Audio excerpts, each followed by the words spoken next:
1492 की, जब Christopher Columbus नई दुनिया की खोज में निकला। उन्होंने बताया कि जब वो बरमूदा ट्रायंगल के एरिया से गुजर रहे थे, उनका कंपास काम करना बंद कर गया।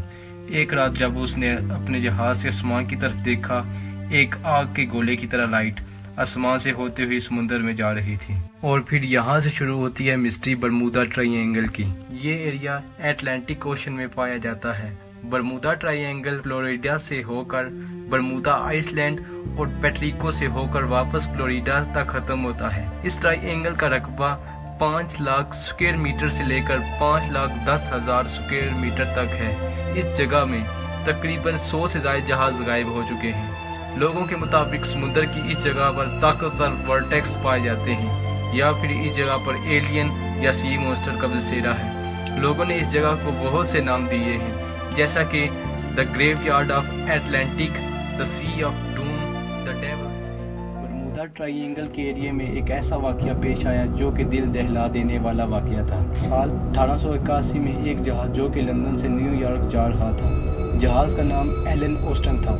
जहाज के कैप्टन को बरमूदा ट्रायंगल के एरिया में एक जहाज नजर आया।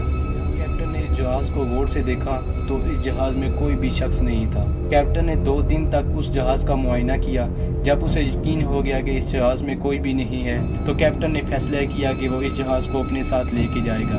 इसलिए कैप्टन ने कुछ क्रू मेंबर उस जहाज में भेजे।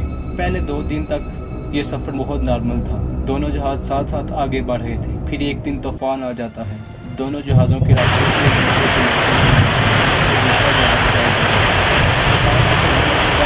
दूसरे जहाज को ढूंढने की कोशिश कर रहा था, तो कैप्टन को दूर ही जहाज नजर आया। कैप्टन जब उस जहाज के करीब जाता है तो उस जहाज में कोई क्रू मेंबर नहीं था। कैप्टन ने फिर अपने कुछ क्रू मेंबर उस जहाज में भेजे, लेकिन अब की बार फिर यही हुआ कि 2 दिन बाद फिर तूफान आ गया और दूसरी शिप फिर से गायब हो गई। जब तूफान थमा तो कैप्टन ने फैसला किया कि अब के बार वो फिर शिप को ढूंढेगा, लेकिन उसके बाद आज तक शिप का निशान ना मिल सका। बरमूदा ट्रायंगल अपने आप में ही एक बड़ा राज है जिसे आज तक हल नहीं किया जा सका। साल 1918 में यूएसएस साइक्लोप्स का एक जहाज़ जो कि वर्ल्ड वार के इस्तेमाल के लिए बनाया गया था। इस जहाज़ में जंग का सामान और ट्रूप्स को एक जगह से दूसरी जगह लेकर जाने का काम किया जाता था। 4 मार्च 1918 में 306 आदमी इस जहाज में सफर कर रहे थे। इस जहाज का बरमूदा ट्रायंगल में दाखिल होने से पहले मैसेज आया, वेदर फेयर ऑल वेल, लेकिन ये इस शिप का आखिरी मैसेज था। इसके बाद आज तक इस शिप का पता नहीं मिला। 5 दिसंबर 1945 यूएस नेवी के 5 जंगी जहाज फ्लोरिडा से टेक ऑफ करते हैं। इस फ्लाइट को नाम दिया जाता है फ्लाइट 19। इसमें 14 क्रू मेंबर थे जिनको इनके कैप्टन लीड कर रहे थे। ये 5 जंगी जहाज बरमूदा की ईस्ट की तरफ सफर कर रहे थे। थोड़ा सा सफर करने के बाद इन्हें पता लगा कि कंपास काम नहीं कर रहा था।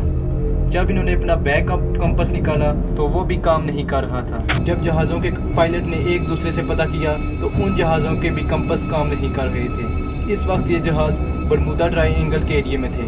इन जहाज़ों के पायलट को इनके कैप्टन की तरफ से कमांड आती है कि हमें ईस्ट की तरफ सफर करना चाहिए। जहाज़ों के कुछ क्रू मेंबर कहते हैं कि हम अभी ईस्ट में ही हैं, हमें वेस्ट की तरफ सफर करना चाहिए। इस वक्त हर तरफ अंधेरा छा चुका था।